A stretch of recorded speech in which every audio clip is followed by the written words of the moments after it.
We simply cannot allow people to pour into the United States undetected, undocumented, unchecked. And complete the dang fence.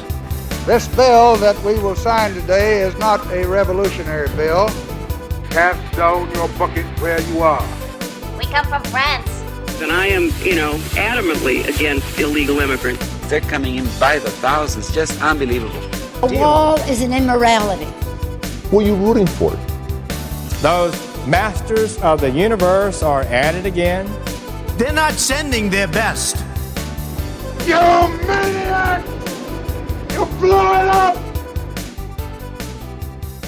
Welcome to Parsing Immigration Policy, the podcast of the Center for Immigration Studies. My name is Mark Krikorian, Executive Director of the Center. Thanks to Jessica Vaughn for guest hosting. There were a couple of very interesting episodes. The one that really got my attention was the one about how sanctuary policy should be factored into credit ratings of sanctuary jurisdictions because it increases the risk of, buying their municipal bonds. Anyway, it's a fantastic episode that I would strongly recommend you go back and listen to if you didn't. But this time we have a kind of, I don't know what you'd call it, an exit interview with one of our stars here at the center, Todd Bensman. And he is going to be leaving us soon to become an advisor to Border Czar Tom Homan.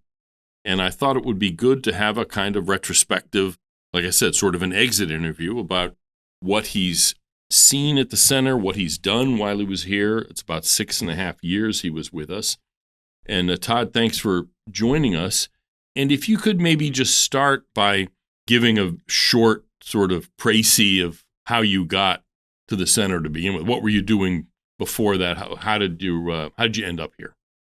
Yeah, well, for most of the decade before I ended up here, as you put it, I was working for the Texas Department of Public Safety's Intelligence Counterterrorism Division, 9 years actually. And, to be honest, I was getting a little bit restless. I'd been there for a long time doing the same intelligence work, running a counterterrorism unit in the Fusion Center there in Austin.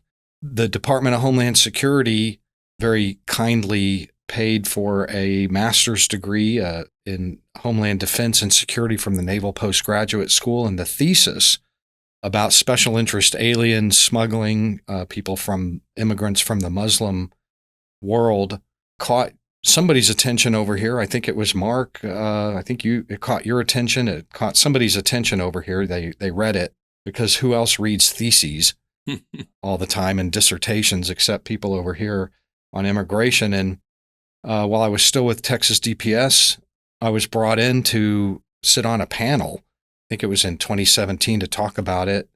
And things kind of went from there. I guess people kind of got the idea, hey, let's see if he'd be interested in, entering think tank world.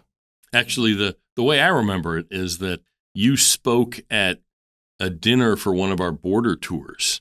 Yeah. In San Antonio. You drove down from Austin.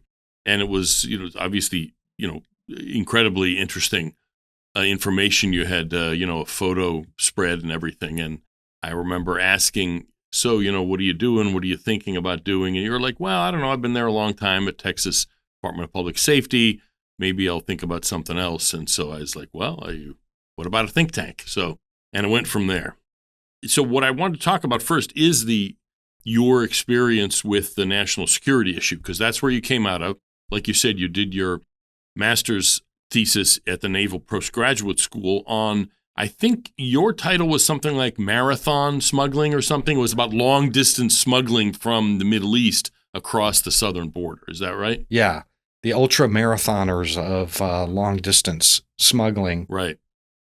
And that was the topic of the thesis, which is an open, unrestricted thesis. But actually, my work at the Texas Department of Public Safety Intel Division was pretty substantially involved in that very topic. Right. As well, because we had programs, the unit that I ran had programs where we were going into detention centers and interviewing for intelligence information, special interest aliens. So that like some Somali or Pakistani who sneaks across the border, gets arrested by Border Patrol. Right. And I had a whole program on that. And let's just say that that was a topic of interest academically and practically, because we were feeding the intelligence community from interviews that we were doing that were, I thought, pretty helpful for counterterrorism. So to even the national, yes. In other words, this is the FBI and stuff that you would be feeding information to. Yes. Right. Interesting. So when you got here at the center, that's some of the work that you did. I think one of the first things you may have done is, you correct me here if I'm wrong, you went down to Panama to the Darien Gap to look into those particular kinds of issues? Yeah, that's right. From my intelligence work and also from the thesis, I knew that the Darien Gap was a primary conduit, a corridor for special interest alien smuggling, but I'd never been there. So, reading intelligence reports and court records and everything else about the area, it seemed to make sense that the title you gave me was National Security Fellow. Right. That being the case, hey, Mark, I need to go to Panama to really kind of get my arms around this. And you wanted me to write a book based on the thesis too, so I thought that would fill things out as well. So that was eye-opening, probably my first foreign trip for the center field research trip. That's exactly what it was in late 2018, and really found I was surprised by my findings down there, because I thought at that time that special interest aliens and their traffickers, smugglers were, involved in networks of rundown hotels to move them through Panama City and on. That's the way it used to work. But what I found instead was that the government of Panama and Costa Rica had taken over the smuggling. And I just discovered that because I went to all the hotels that I knew about from my research earlier with DPS and elsewhere, where these hotels were, some of the names of them, and the hoteliers were either all arrested or busted, or were telling me that's not happening anymore. Right. The government's moving them, and I'm like, what?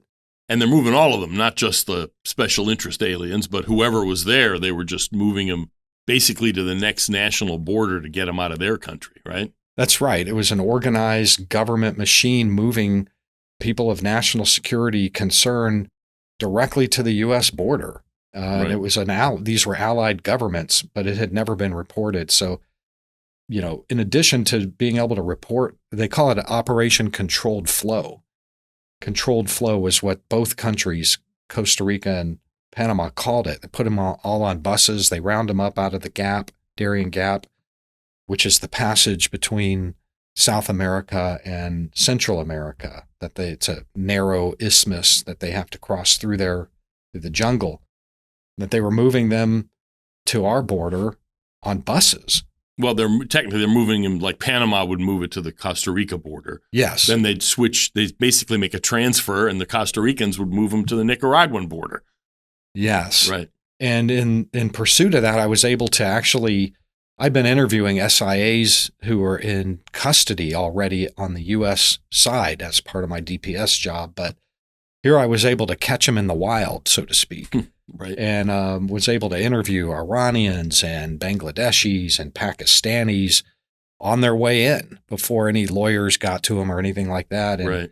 So all of that was, great field research, and we published it here at the center. And ultimately, it all ended up in as updates to my research for the book America's Covert Border War, which I think published in March 2021.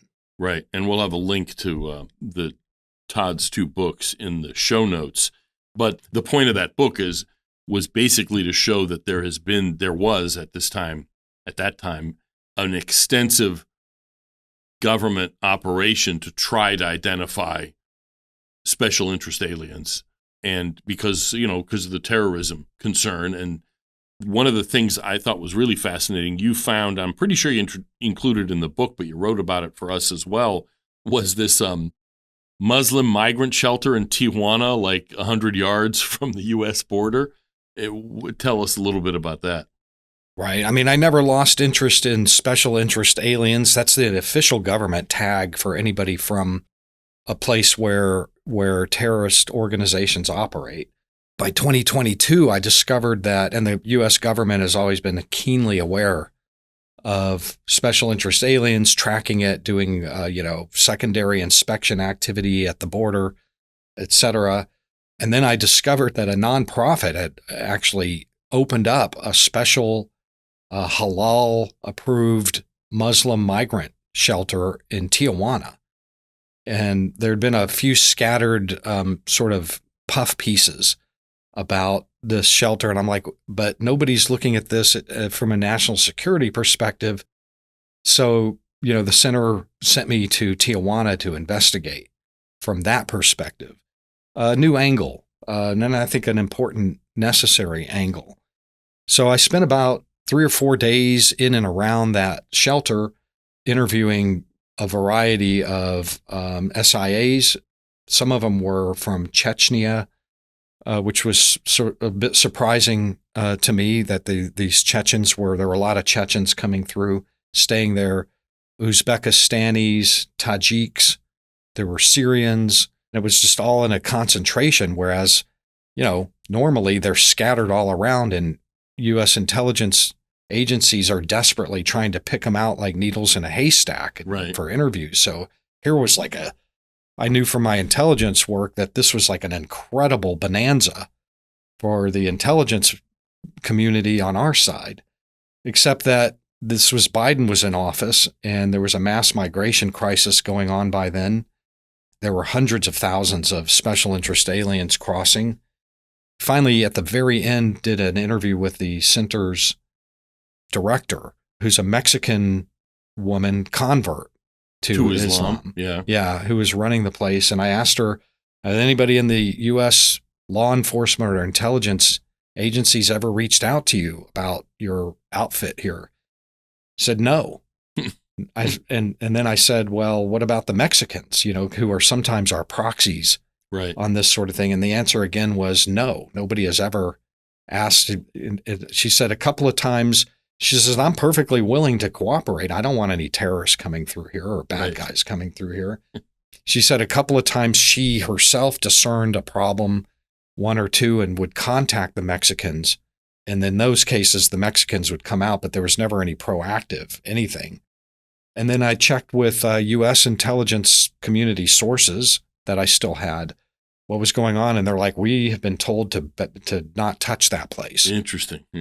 So I reported all of that for us. Right. And nobody else, I think to this day, has ever really gone in there and done that story. But I did hear later, if you want a silver lining, that after the center published the piece on that, so a big long piece, that they changed their minds and then started doing things. So what, U.S. intelligence started talking to them, basically. Yes. Interesting.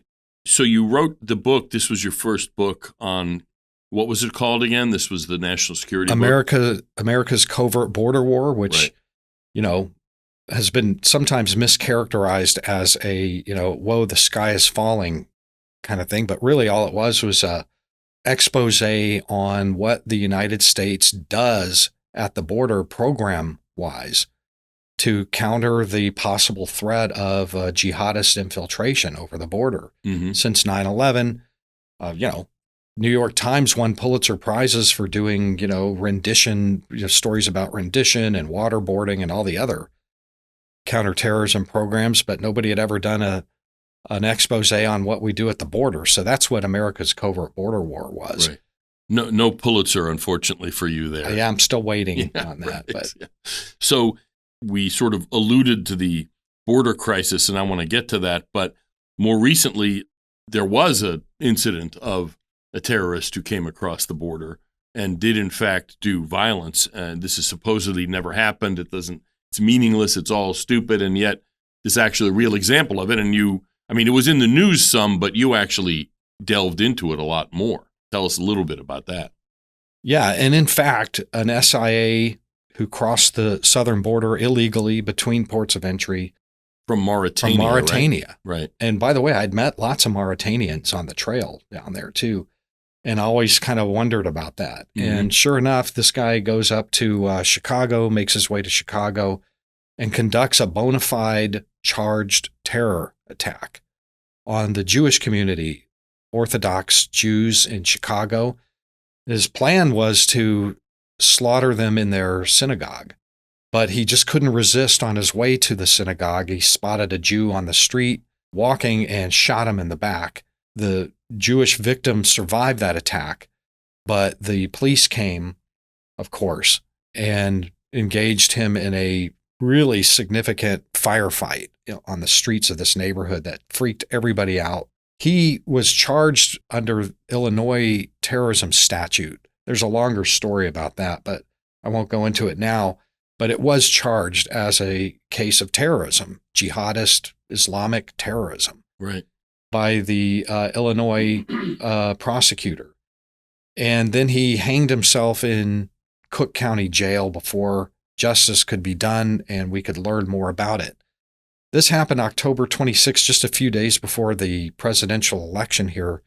Trump didn't even have much time to, campaign on it. He did mention it at his final rally. Mm-hmm. And it got lost in the shuffle because of all the news, probably, and also no small part to the fact that probably liberal media really didn't want to talk about that. Of course. Yeah. A jihadist crossed the border and conducted an attack on Jews. Right. That's listed as a terror attack. But I thought, how are we ever going to learn without a trial about this? So the center sent me to Chicago for a week to do the best I could on field research. I think it paid off because I was able to interview the victim of that attack for the first time. Nobody had ever gotten to the victim's rabbi, and really, 6 or 7 witnesses to the shooting. And a lot of other information too came out from FOIA, et cetera. We did a 3-part series on that attack. That is at CIS.org exclusively. And I hope that series will stand, as it's really the only comprehensive reminder that this actually happened. The thing that everybody poo-pooed and thought could never happen and was a fear-mongering kind of canard on the right, but it's not anymore. It's on the books. Right. And one of the reasons that was possible was because of the Biden administration's essentially opening up the border. And that's the sort of the next chapter in your work here that you ended up turning into a book as well, was the Biden border crisis. What did you see at the beginning, or even the kind of the lead up to what was likely to happen when Biden took over? I first got wind that there was a problem brewing, a storm brewing, in February 2020 when the center sent me to Tapachula, Mexico. Trump was still in office. And I'd actually gone down there to report on Mexico's deployment of National Guard at roadblocks as part of a deal with Trump to avoid tariffs. We're familiar with that again. But this was the first time. So I went down there to report on that. This is down to southern Mexico. Southern Mexico on the border with Guatemala, yeah. It's a choke point on the trail where a lot of migrants would funnel through, and I didn't expect to find much because the Mexican National Guard was actually deterring a lot of forward movement. But what I found instead was that they were pouring in. This was February, the Democratic primary season was on. Mm-hmm. They were having international televised debates where there were like 15 different Democratic candidates, if you remember, that big field of candidates. All raising their hands saying they wanted to give Medicaid to illegal aliens. Exactly. So I'm like, what are you guys all doing here? And they're like, because one of those guys is going to win and we want to be up on the border for the day that they take office. All the polls at that time were saying Trump was going to lose for sure. One of those Democrats, they didn't care which of the Democrats was going to win because they all had the same policies, and they were out there on the debate stage saying we're opening the border. We're going to everybody gets amnesty. Everybody gets free health care. Everybody gets this. We're kinder and gentler. We're getting rid of remain in Mexico and pushback policies and all this stuff. And we're not turning away any unaccompanied children or families. Everybody gets in. Raise your hand if you want to decriminalize illegal entry and that sort of thing. And they heard that and they were coming through. And I realized if the Democrats win, there is going to be a really major event. And I reported that what they were telling me. For the center, we have that. I think that piece is still up there in my blog. Then when Biden won the nomination, he just kept on talking about all the great things he was going to do for illegal immigrants crossing the border illegally. So shortly before the election, I actually pinned a column saying, if Biden wins this election, we are going to have a major mass migration crisis based on what I was seeing down there. Right. And sure enough, it was no surprise to me that as soon as inauguration, January 2021, it was on. And so that opened up this whole other, the next 4 years of, studying, researching, writing, exploring, really just kind of defined what I was doing here at the center for all of the last 5 years, 4 or 5 years. And what was the title of that book? Because it was the second book you wrote. Yeah, after a year and a half of that, 2 years of that, it was still much in play. Nothing was going away. It was getting worse, if anything. I was able to take all of my reporting and put it into a book, make a book out of it called Overrun: How Joe Biden Unleashed the Greatest Border Crisis in U.S. History. March of 2023, that came out, and it was still absolutely raging when the book came out. Sure. But what it did was it established, since this was such a historic event, and I'm one that believes that history, if you know that history is happening in front of you, why not write a book about it? Books should be written about history. In a sense, you were a journalist before you were at Texas Department of Public Safety, and they talk about journalism as the first draft of history. So in a sense, what you were writing was the first draft. The book was the second draft of history, but the point is it's establishing the history in real time. Yeah, that's right. And a lot of it was the center, I'll just say Mark was very amenable to my proposals to go down to, 5, 6 different countries, Costa Rica, Nicaragua, Guatemala, Mexico, over and over and over again. Colombia, Panama again, to document what was happening and mainly to show how policy and court edicts out of Washington were affecting people on the ground and their decision making, and what was actually happening in contrast to what the administration officials were saying out loud in public. Again, it's kind of journalistic, but it's also something that I think think tanks all need to be doing too. There's a certain element of journalism in, academic pursuits as well, like at a think tank, public policy think tank. So, I guess I kind of merged some journalistic kind of behavior with, right, academic think tank public policy analysis as well. So one of the stories that you had in the book, I think you opened with this, if I remember correctly, was a smuggler on the Mexican side of the border that you got to talk to. I thought that was a really good story. If you could tell us what happened there. Well, early on, when the mad dash was on into the U.S. and the administration for the first couple of years, if you remember, was denying anything was happening at all. Right. And the compliant media was swallowing that hook, line, and sinker, and they were nowhere to be found. So, that was opportunity. I went to West Texas in, I think, maybe April or May of 2021. It was still pretty early because there was this huge spike in cross-border runner traffic through the desert into Texas, people that were trying to get away that didn't want to be caught.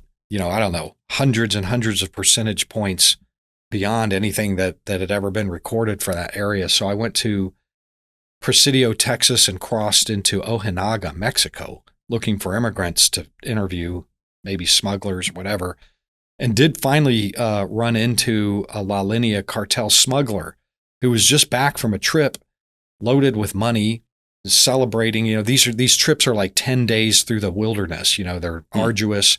So and they're $10,000 a head. So these guys are making huge money, but it's very exhausting. And if you get back safe and sound with all that money, you're celebrating. This guy was a cartel smuggler, and he had a block of cocaine and some women who were, working women.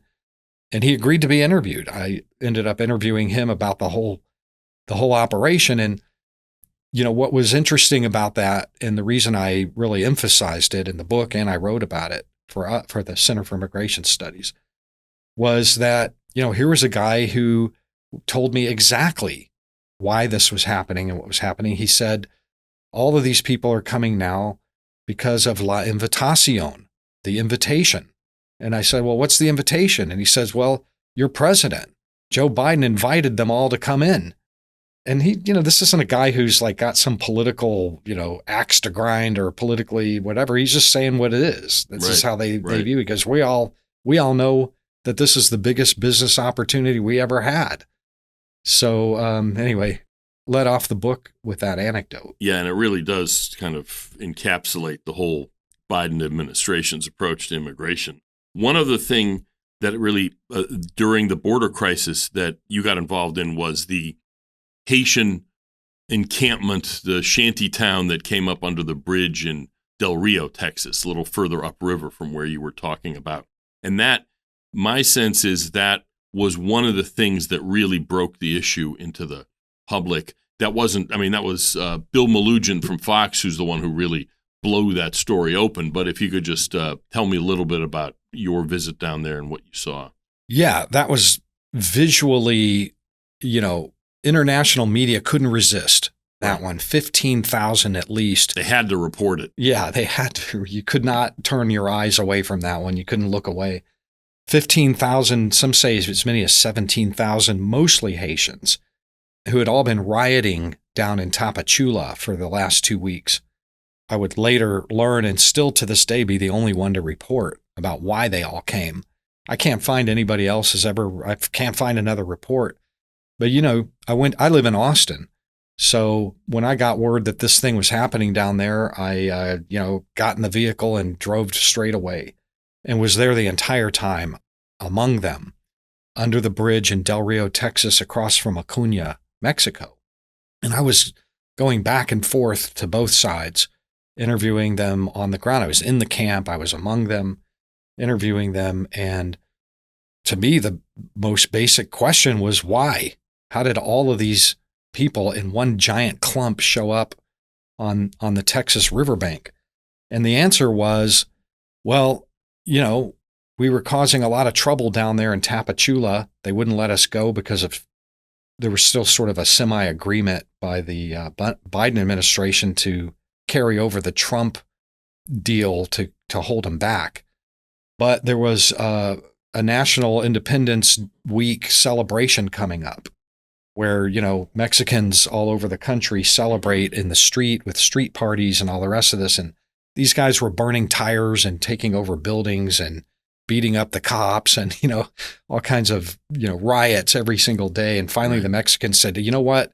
We got a party coming. You guys are all free to go. Yeah, just get out of here. Go straight away. So they all went to Del Rio because, as I also had reported earlier, the cartel was very thin there and weren't charging anybody to cross. That was a whole other novel about why that was, but they all knew about it. And so the government of Mexico wheeled up buses for them, hundreds of buses. And you could see the buses in the bus station. They'd come in empty. They'd all go straight over to Del Rio from Acuña until the Biden administration realized far more were coming in than they could release, and that this was going to be a permanent story for a long time. Right. So they started deporting Haitians to Haiti, which is not where any of them had been living for a long time. Yeah, there was nothing worse for these. None of these Haitians had lived there for years and years. They've been living in Chile and Brazil. But the Biden administration decided not to send them to Chile and Brazil, which they probably would have much preferred to go, rather than Haiti. And at that point, they fled the camp back into Mexico. Right. And of course, I was there in Mexico as they were fleeing. So anyway, that was an incredible drama. I would call that a definite highlight of coverage and field activity, really something to behold. There were many more like that. Right. Crazy thousands and thousands of people around me. Scenes, Matamoros when Title 42 ended. I was over there on that side for a week or so as thousands and thousands of immigrants from all over the world were just, pouring over into Brownsville, which I was able to report. I think to this day, nobody else has reported that the Mexicans were collaborating with the American Border Patrol. Right.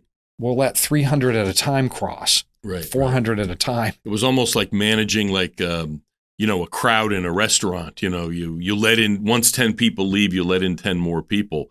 And I'm surprised that didn't take off more, that the Border Patrol under Biden was working with Mexican immigration authorities to flow people, illegal immigrants, into the United States. It was unbelievable. And illegally, because the bridge was just like 100 yards away. Right.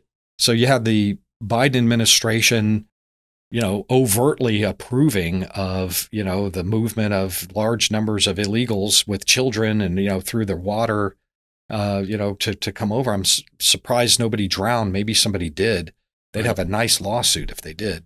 The one last thing on this Del Rio issue is that one of the reasons it did get coverage is because Bill Melugin of Fox had drones, or he has like a team, and they have camera drones. And so they were broadcasting pictures of this sprawling, basically shanty town that was developing. And that's basically what people couldn't ignore. The interesting thing is that I got from this, and also when you were in Matamoros later, when Title 42 was ending, was that you were one of the only people investigating this who was able to cross to the Mexican side of the border. Because, and I hope I'm not talking out of school or getting Bill Melugin in trouble, but apparently Fox's lawyers wouldn't allow him to go into Mexico. And so while he did enormous amounts of really great reporting, it was still, in a sense, he was sort of semi-handcuffed in a way that you weren't.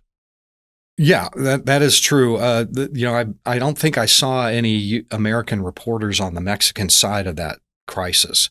There were Mexican reporters, but, I'm not sure they were asking the right questions either. But, I always gravitate to the bus stations down there in Mexico. That's where the action always is.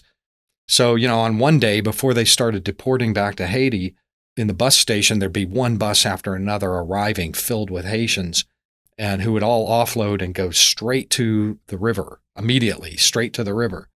One day after the deportation started, I went over there and they were all boarding buses and leaving to go back the other way. It's mad. And that's how you could figure out what was going on, and you could interview them and say, why did you come in the first place? Why are you leaving? They show you yourself their text messages from the people on the tarmac in Port-au-Prince saying, don't get on the white buses. Don't get on the white buses. Interesting. And that's how you can figure out. I mean, this is really the only way to understand what's really happening is if you're with the immigrants. They're the ones that are making the decisions based on what they're seeing and hearing out there. And especially, as you put it, before they get lawyered up. In other words, you're not dealing with, spokesmen from immigrant rights groups or immigration lawyers or whatever. You're there actually talking to people.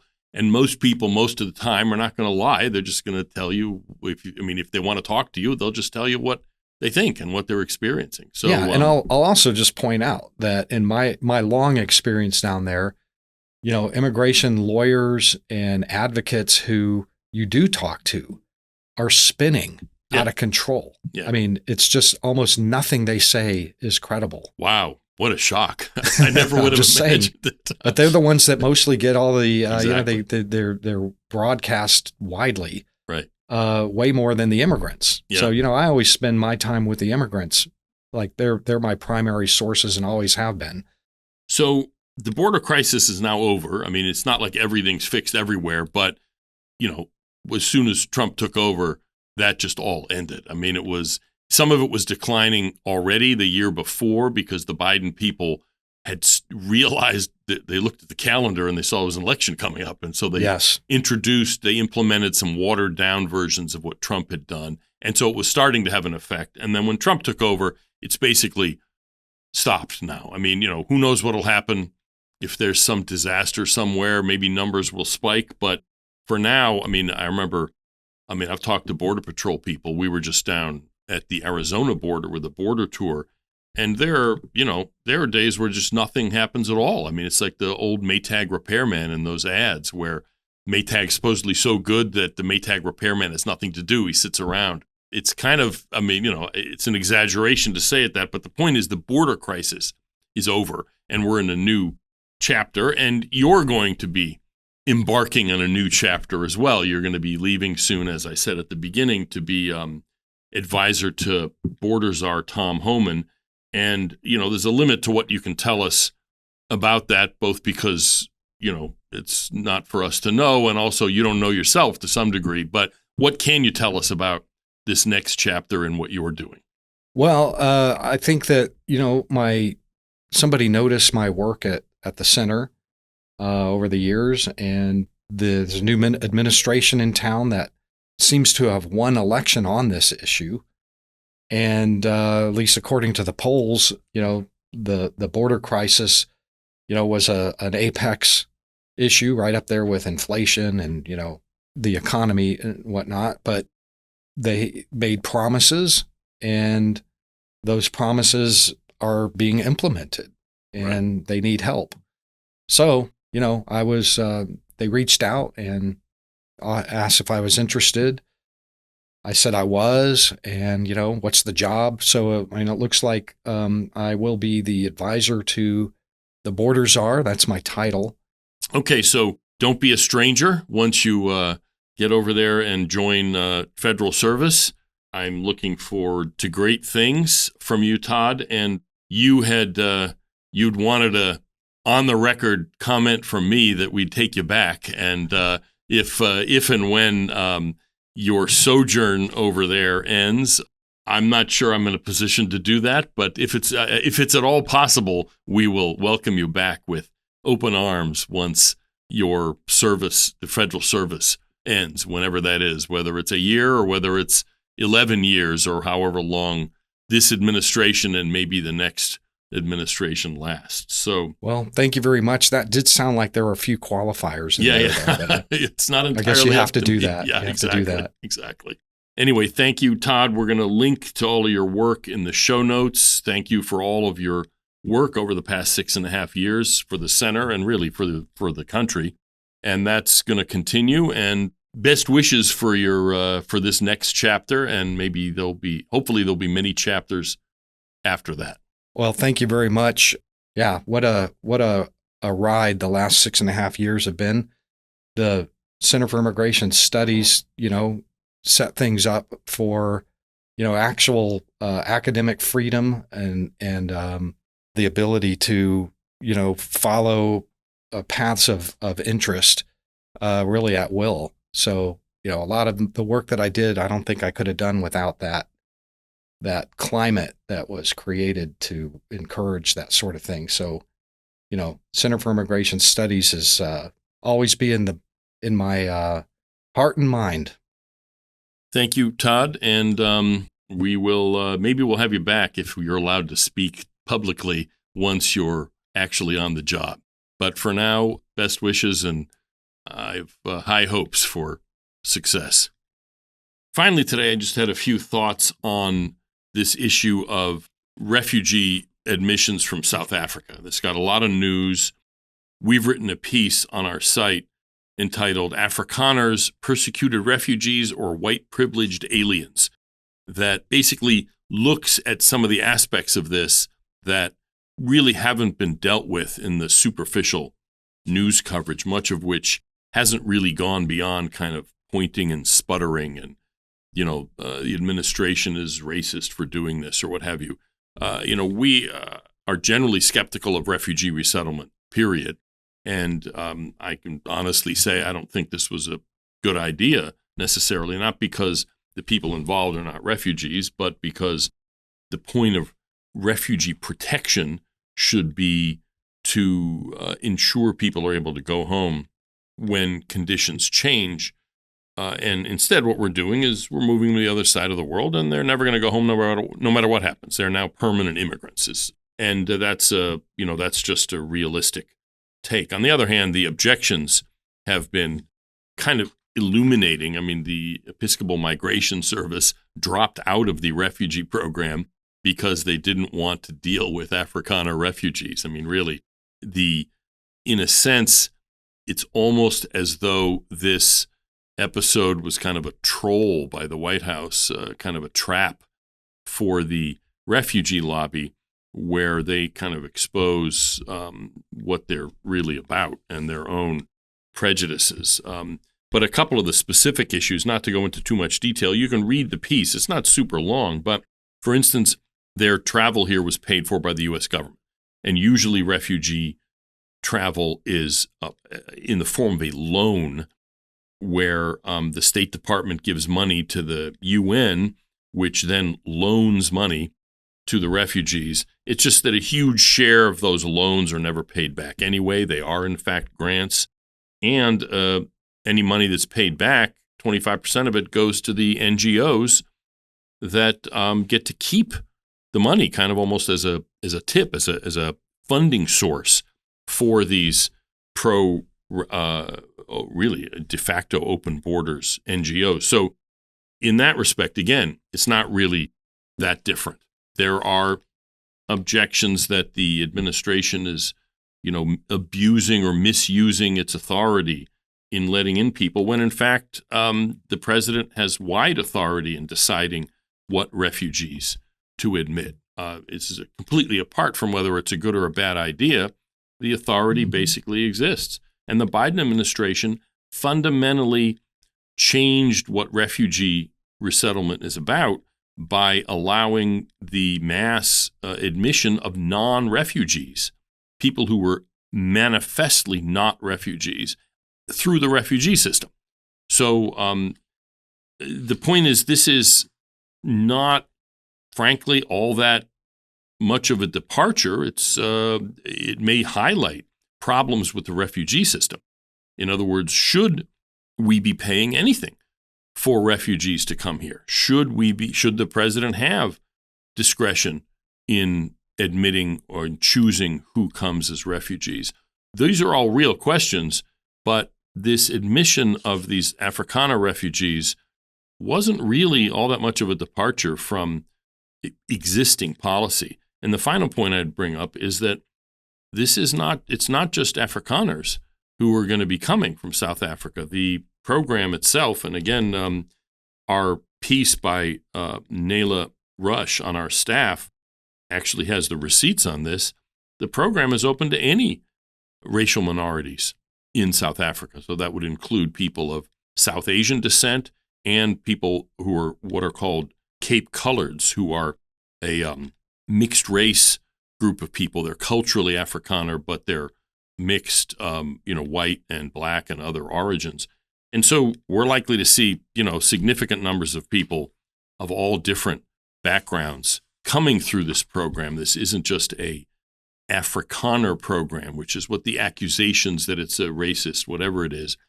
We're likely to see people of various ethnic minorities from South Africa coming because of South Africa's government policies, where they persecute people who are members of racial minorities.